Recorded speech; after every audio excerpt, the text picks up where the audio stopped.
Bismillahirrahmanirrahim. Assalamualaikum warahmatullahi wabarakatuh. Kembali lagi di pembelajaran online bersama Ustadz Arif. Baik anak-anakku sekalian di kelas 5A yang insya Allah dirahmati Allah Subhanahu wa Ta'ala, yang insya Allah senantiasa Ustadz banggakan. Bagaimana kabarnya hari ini? Semoga kita senantiasa dalam lindungan Allah Subhanahu wa Ta'ala.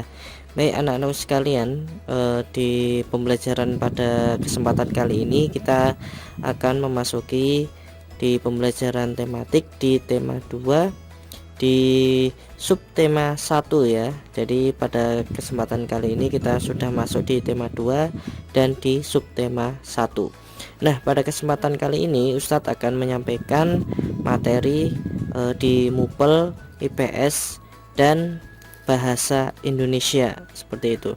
Jadi yang pertama kita akan belajar di MUPEL IPS terlebih dahulu berkaitan dengan jenis-jenis kegiatan ekonomi di masyarakat. Kegiatan ekonomi masyarakat berhubungan dengan proses pemenuhan kebutuhan hidup. Kehidupan ekonomi masyarakat di suatu daerah dipengaruhi oleh kondisi geografis di daerah tersebut. Nah, apa saja jenis kegiatan ekonomi yang dilakukan masyarakat Indonesia untuk memenuhi kebutuhannya? Nah, perhatikan penjelasan berikut. Nah, pertama ada pertanian, bercocok tanam dan memanen hasil pertanian, misalnya padi, sayuran, dan buah-buahan. Yang kedua, perkebunan, menanam kopi, teh, kelapa sawit, tebu, dan karet.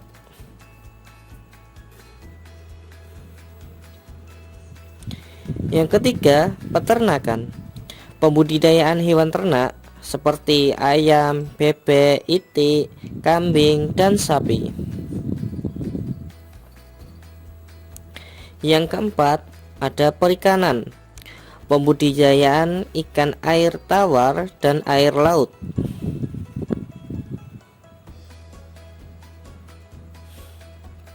Yang kelima, kehutanan.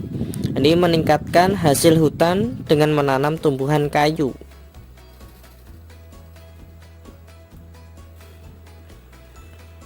Selanjutnya ada nomor 6, perindustrian, mengolah bahan mentah menjadi bahan jadi ya. Mengolah bahan mentah menjadi barang jadi maksudnya ya. Yang ketujuh itu pelayanan jasa, itu melayani masyarakat berupa jasa seperti dokter di rumah sakit ya, guru di sekolah, dan montir di bengkel motor. Di daerah manakah kamu tinggal? Apa kegiatan ekonomi yang paling banyak dilakukan di daerahmu? Ya, coba diskusikan dengan orang tua kalian ya. Baik, selanjutnya usaha di bidang pariwisata. Usaha di bidang pariwisata juga banyak terdapat di Indonesia. Usaha ini bergerak di bidang jasa. Berikut contoh usaha di bidang pariwisata. Penyewaan tempat penginapan seperti hotel, nah, seperti itu. Kemudian jasa transportasi wisata, misalkan ya bus pariwisata seperti itu ya. Kemudian nih penjual souvenir. Nah, souvenir ini biasanya terbuat dari alam sekitar ya. Kemudian penjualan makanan dan minuman di tempat wisata, ini termasuk juga usaha di bidang pariwisata.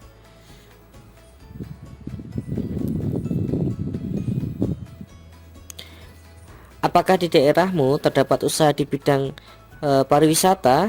Nah, usaha apa yang banyak dilakukan di daerahmu? Nah, gitu ya.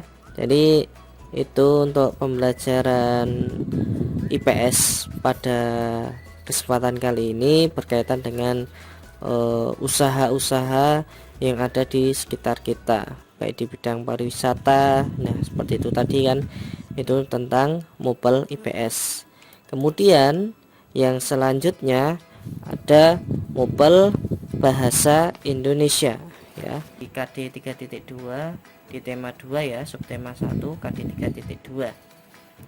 Nah, di sini pembelajarannya berkaitan dengan mencari informasi penting dari teks.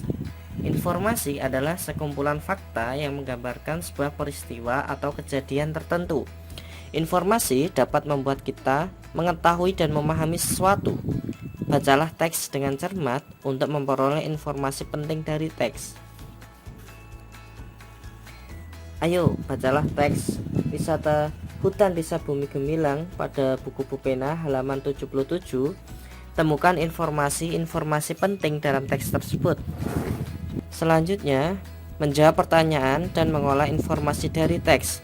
Selain membaca teks dengan cermat, informasi penting dari sebuah teks juga dapat kita temukan dengan cara menjawab pertanyaan-pertanyaan yang berkaitan dengan isi teks. Terdapat beberapa pertanyaan yang harus kita jawab agar kita lebih memahami isi teks. Pertama, pertanyaan apa? Itu menunjukkan nama-nama benda, sebab, akibat, judul, dan tema. Kedua, di mana itu menanyakan tentang tempat atau latar. Nah, untuk ketiga itu kapan, untuk menanyakan waktu kejadian suatu peristiwa. Kemudian yang keempat itu siapa, itu menanyakan tentang tokoh utama dan tokoh pendukung. Kelima itu mengapa, itu menanyakan tentang alasan suatu masalah dalam teks.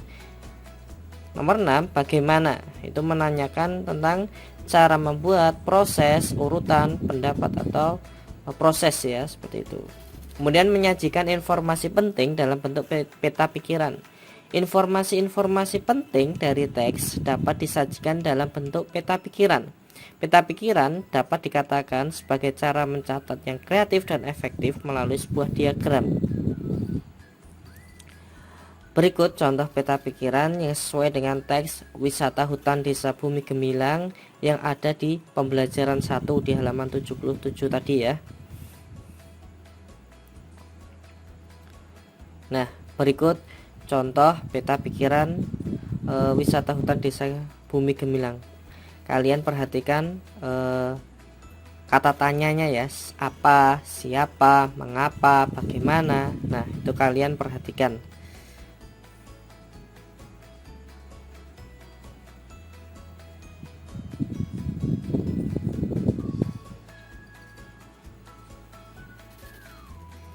Sambil kalian membuka buku di halaman 77 ya, berkaitan dengan wisata hutan desa Bumi Gemilang.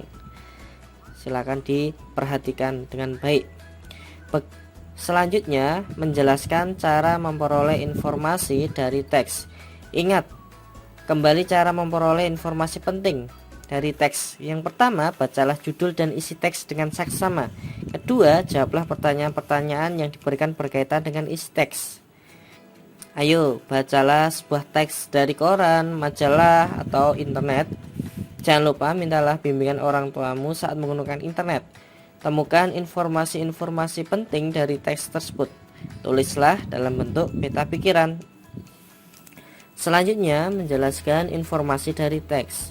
Informasi pada teks dapat memberikan pengetahuan tentang suatu hal kepada pembacanya.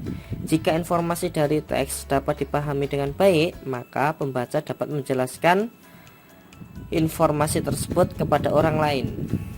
Ingat kembali ya, informasi-informasi penting dari teks dapat ditemukan dengan cara membaca cermat atau menjawab pertanyaan-pertanyaan yang diberikan. Selanjutnya, mengidentifikasi informasi dari teks. Secara lisan, informasi dari teks dapat kita kemukakan dalam sebuah diskusi. Diskusi itu bertujuan untuk mendapatkan pemahaman yang lebih baik tentang suatu masalah yang ada pada teks. Baik, ayo jelaskan informasi penting yang telah kamu peroleh dari teks yang telah kamu baca di pembelajaran 4. Nah, setelah itu lakukan diskusi sederhana berkaitan dengan informasi yang telah kamu jelaskan tersebut. Mintalah pendapat orang tua. Ya, ini pendapat orang tua kalian ya. Nah, baik teman-teman di kelas 5A yang Ustadz banggakan, demikian untuk pembelajaran pada kesempatan kali ini. Kemudian untuk lebih mendalami materi yang sudah Ustadz sampaikan pada kesempatan kali ini, silakan teman-teman bisa berlatih soalnya di latihan soal subtema 1 di tema 2 ya, di tema 2 latihan soal subtema 1 di halaman di Mupel IPS dulu ya, di Mupel IPS di halaman 99 sampai 100.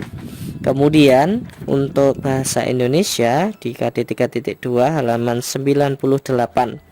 Baik, itu untuk pembelajaran pada kesempatan kali ini. Semoga bermanfaat untuk kalian. Sebelum Ustadz tutup, Ustadz berpesan kepada kalian untuk senantiasa kalian tetap belajar dengan baik, dengan sungguh-sungguh, tetap dijaga sholatnya, ibadahnya, berbakti kepada kedua orang tua, dan jangan lupa untuk senantiasa berdoa agar pandemi di negeri ini segera berakhir. Amin ya rabbal alamin. Sekian, marilah kita tutup pembelajaran pada kesempatan kali ini dengan bacaan hamdalah bersama-sama. Alhamdulillahirabbil alamin. Sekian dari Ustadz.